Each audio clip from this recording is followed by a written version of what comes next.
You're the very most fun I've ever found, and you're my friend. Hi there, this is Cricket talking to ya.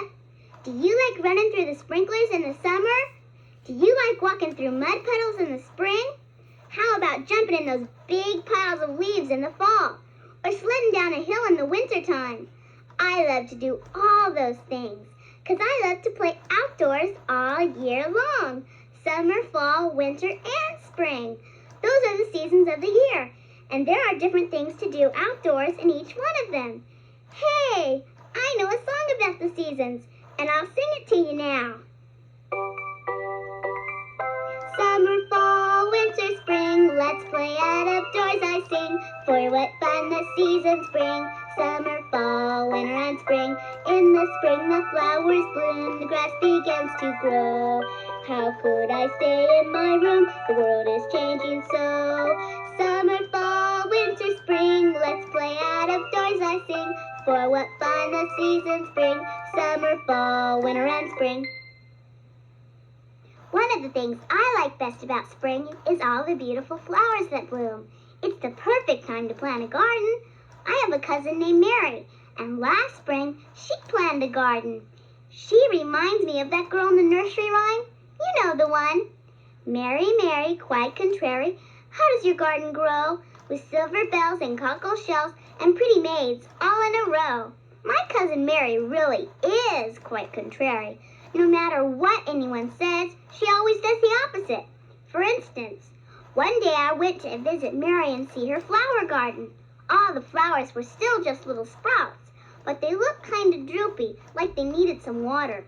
So I said, "Gee, Mary, let's go water your garden. It would be fun." "No," said Mary, "I don't want to water my garden. It wouldn't be fun." That was Mary.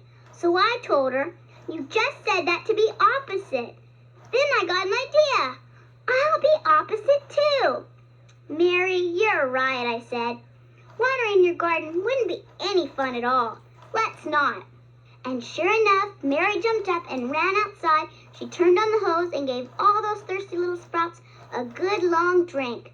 She just had to do the opposite of what I said. The next time I went to visit Mary, the flowers in her garden had started to grow, but so had the weeds. So I said, "Gee, Mary, let's go pull some weeds out of your garden. It would be fun." "No," said Mary, "I don't want to pull weeds out of my garden. It wouldn't be fun." That was just like contrary Mary. So I told her, "You just said that to be opposite." Then I remembered what to do. "Mary, you're right," I said. "Pulling weeds wouldn't be any fun at all." So of course Mary jumped up and ran outside and began pulling weeds as fast as she could. She just had to do the opposite of what I said. Well, the next time I went to visit Mary, her garden was full of beautiful flowers. She even had some silver bells and cockle shells and daisies that looked just like pretty maids all in a row. So I said, "Gee, Mary, let's go pick some flowers out of your garden. It would be fun." "No," said Mary, "I don't want to pick flowers. It wouldn't be fun." Mary was being contrary again, but I knew just what to do. "You're right, Mary," I said. "Picking flowers wouldn't be any fun at all. Let's not." So of course, Mary jumped up and ran outside and began picking big bunches of flowers. She was doing the opposite again. Just then, old Mr. Mooney came along. "Why, Mary," he said, "those flowers are beautiful. Did you grow them all by yourself?" "Yes," said Mary, but then she stopped and thought for a minute. "No," she said, "Cricket helped me." "I did?" I said. "What do you mean I helped?" Then Mary gave me a big bunch of her prettiest flowers and said, "You showed me how silly it is to be opposite all the time. That's how you helped." "Gosh," I said, "I just wanted to see your garden grow." And it sure did. Now let's not go inside and play a game. It wouldn't be any fun at all. And we both laughed. And of course, we went inside. Was that a mixed up story or what? In the spring, there's usually lots of rain to help things grow. And along with the rain comes the wind. I just love windy days. They're great for flying kites and I love to watch the branches of the trees blowing back and forth. I know a song about the wind, and you can help me sing it. When I sing, the tree grows tall, you reach up as high as you can and be a tall tree. When I sing, the wind comes along and blows so hard, you wave your arms like the branches of the tree. When I sing, the tree grows low, you bend down and touch your toes and then stand up again. Let's try it. Reach up as high as you can. The tree grows tall, the tree grows high. The leaves of the tree reach up to the sky. Wave your arms from side to side now. The wind comes along and blows so hard, back and forth in my backyard. Touch your toes now. The tree grows low, down to the ground. The roots keep going down and down. The wind comes along and blows so hard, back and forth in my backyard. Reach up high again. The flower grows tall, the flower grows high. The petals on the flower reach up to the sky. The wind comes along and blows so hard, back and forth in my backyard. Here's a tongue twister about spring. It sounds easy, but it's not. Say sing spring songs 3 times as fast as you can. Like this. Sing spring songs, sing spring songs, sing songs. You try it. It's fun. I know a fun spelling game we can play now. I'll tell you silly stories about things you can do outdoors, and I'll make each word of the story begin with the same letter. See if you can tell what the letter is. Here's the first story. Betty bounces better, but Barbara bounces best. What letter makes the bus sound? The letter B makes the bus sound. Each word in that story started with the letter B. Here's another silly story. Listen carefully and see if you can tell what letter each word begins with. Lovely Lady Linda likes little lambs. What letter makes the last sound? The letter is L, as in Lady and Linda. Let's try another one. Pesky Peter pets Patty's pretty pony. What letter makes the bus sound? Did you say the letter P? The letter P makes the puss sound in Peter and pet. How about one more? Here goes. Rich Robin raises really red roses. What makes the russ sound? Right, the letter R. Are you a good speller or what?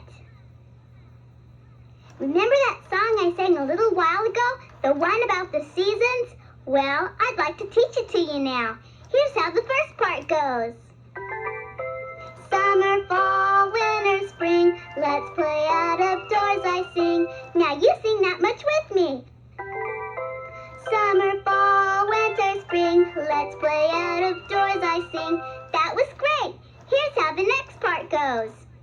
For what fun the seasons bring, summer, fall, winter, and spring. Now sing that part with me.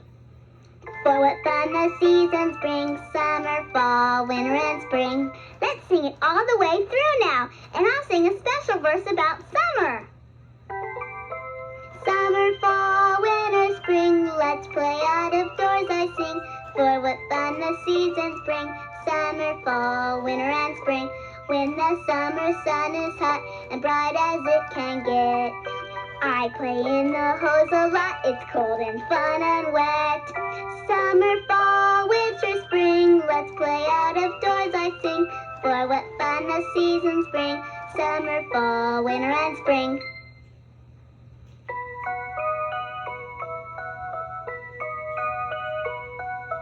Storybook adventures, they're the greatest kind.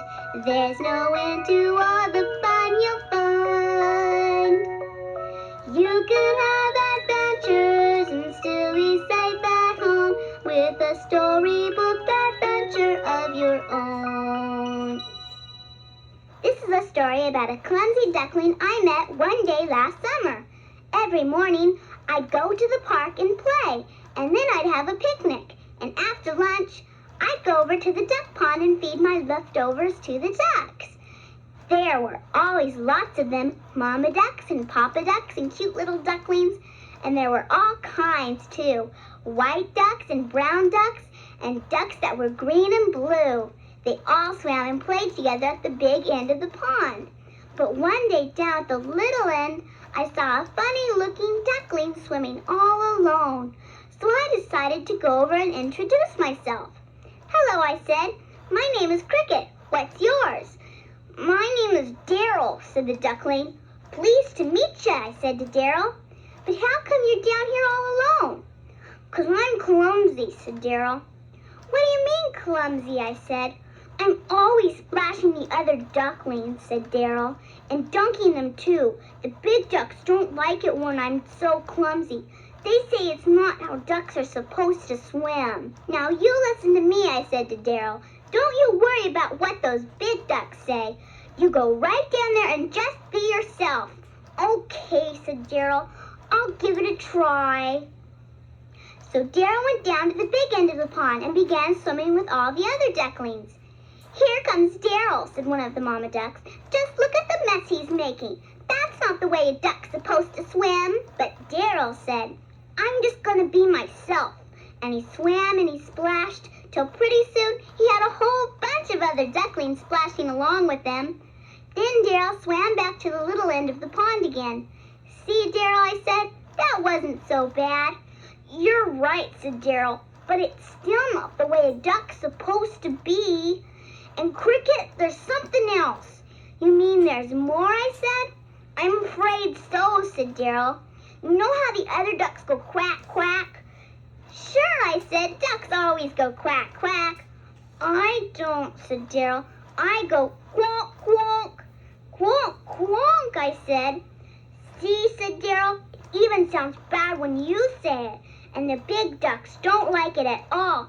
They say it's not how ducks are supposed to sound." "Now you listen to me," I said to Daryl.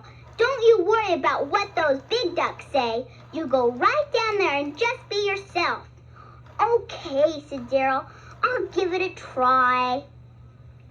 So Daryl went down to the big end of the pond and began quacking with all the other ducklings. Only Daryl said, "Quonk, quonk." "Here comes Daryl," said one of the papa ducks. "Just listen to the racket he's making. That's not the way a duck's supposed to sound." But Daryl said, "I'm just going to be myself." And he splashed and he quonked till pretty soon he had a whole bunch of other ducklings quonking along with him. Then Daryl swam back to the little end of the pond again.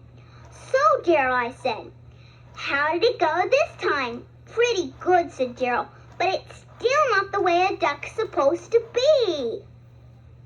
Then in the middle of the summer, I went away on vacation. But the first morning I got home, I headed straight for the park to look for Daryl.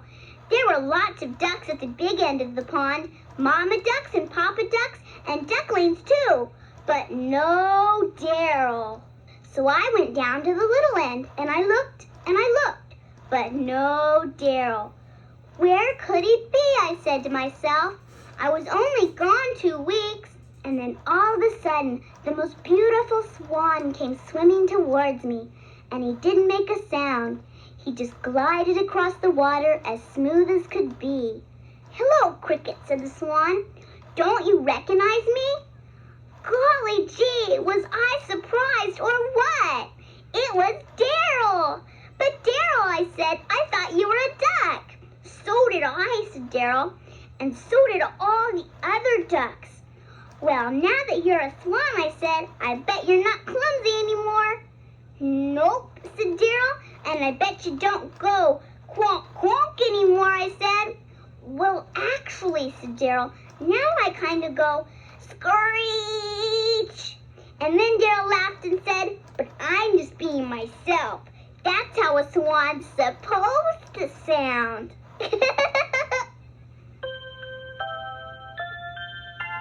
If you want, you can turn my tape over now, and I'll tell you all about fall and winter, or you can talk to me and I'll listen.